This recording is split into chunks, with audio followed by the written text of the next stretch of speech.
Le salon de l'énergie, Energissima, en compagnie de l'avion de Bertrand Piccard qui va décoller tout bientôt. On va vous aider à découvrir des produits qui sont absolument sympas pour vous aider à réduire la consommation d'énergie ou pour trouver des moyens de construire différemment. Alors suivez-nous.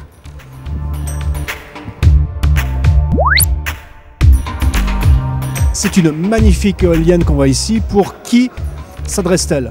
Alors elle est en priorité destinée pour le résidentiel, pour le particulier. Elle démarre à partir de 2 mètres par seconde et puis elle commence à produire à partir de 2,5-3 mètres par seconde. Au mieux, on peut aller jusqu'à 7000 à 7500 kWh par année de production. On commence avec des mâts de 3 mètres et on va jusqu'à 11,50 mètres pour aller chercher le vent au-dessus d'arbres ou au-dessus d'éléments qui peuvent gêner les courants d'air.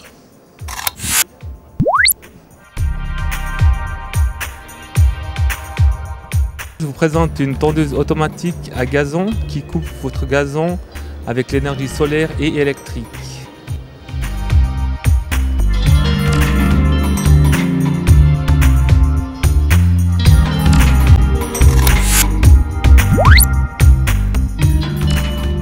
Nous sommes vraiment très heureux d'avoir reçu cette distinction pour ce nouveau produit design où l'on cherche vraiment à allier la technologie solaire avec la beauté et la différenciation par rapport à des panneaux posés sur un toit de maison qui est le standard.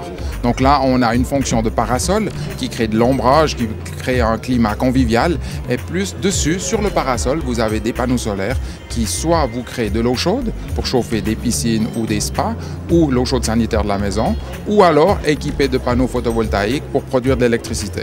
Il bouge avec le soleil, vous avez soit une version manuelle où vous pouvez le déplacer manuellement ou une version complètement automatique où le parasol suit le soleil du matin jusqu'au soir. Les vélos électriques, c'est un marché qui se vend bien et il se vend bien actuellement.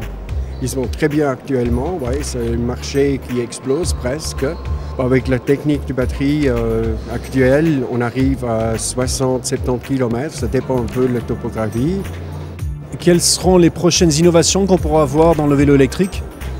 Disons, ça point de vue de batterie sûrement, parce que là, techniquement, il y a beaucoup plus maintenant qui sont vendus. Alors c'est plus intéressant aussi pour les fournisseurs et on va arriver peut-être à 100 km dans le futur.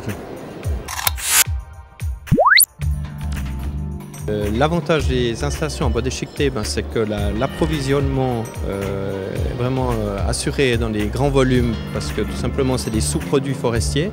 Donc on peut avoir des troncs qui viennent déchiqueter, des branches, des restes de menuiserie. Et puis c'est une énergie qui vient, on va dire, directement du fabricant, vous la recevez direct. C'est pas comme un pellet qui est retransformé. Donc là vous l'avez directement, on va dire presque en direct de la forêt. L'installation qui est complètement automatique produira pour du chauffage au sol ou radiateur ou bien la production pour l'eau sanitaire pendant toute l'année.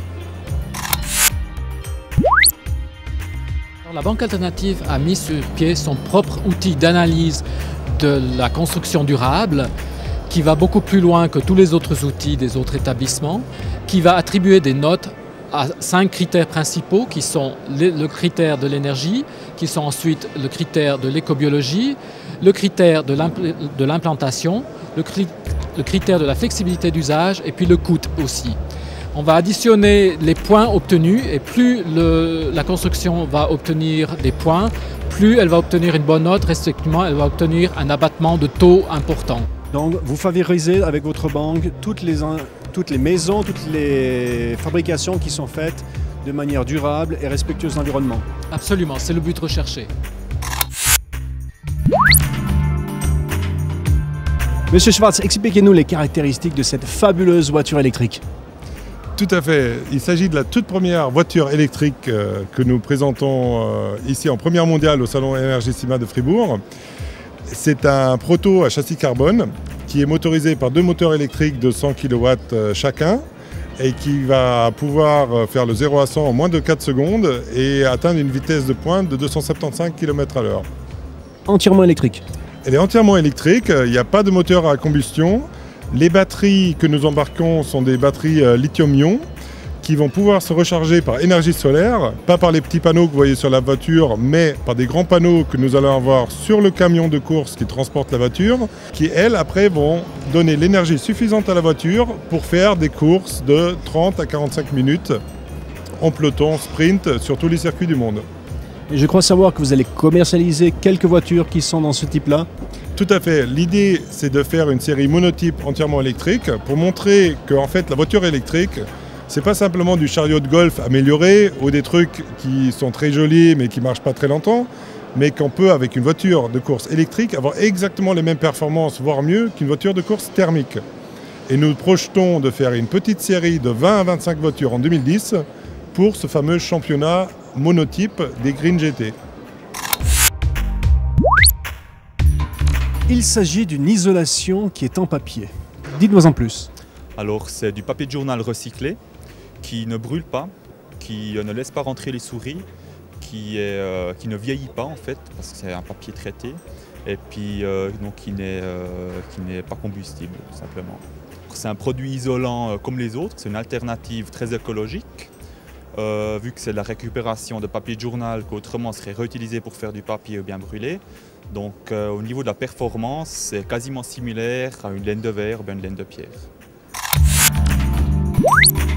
Barbara, je crois que là, tu as un truc qui est absolument génial. C'est une pile à eau. Est-ce que tu pourrais la montrer et dire un peu comment ça fonctionne? Alors oui, c'est une pile à eau et en fait, c'est juste une électrode de cuivre et de zinc. Et les petits électrons, ils ont envie de communiquer entre eux, donc avec l'eau. Et donc ça fonctionne comme une pile.